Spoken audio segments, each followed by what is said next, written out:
Hello लोगोफोर, नोंथांमोननि गेजेराव आं आरो मोनसे गोदान भिडिअ लानानै फैबावबाय। जोबोद दुखुनांथाव आरोना। आसा खालामो नोंथांमोना भिडिअखौ जोबजासिम नायलांगोन होननानै।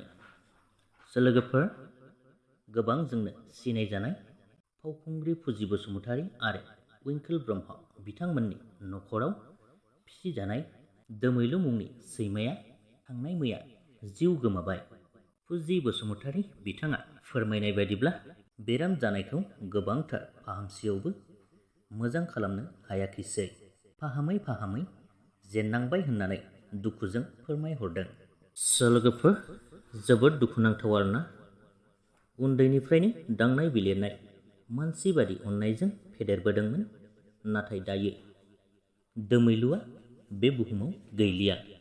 दैमालुखौ बिथांमोनहा फिसिजेनदोंमोन 2017 मायथाइनि जुन दाननि 8 खालाराव आरो दैमालुआ रुंसारि एबा जोबथा हां बोनाय खालारानो जादों 2023 मायथाइ जुन दाननि 6 खालार।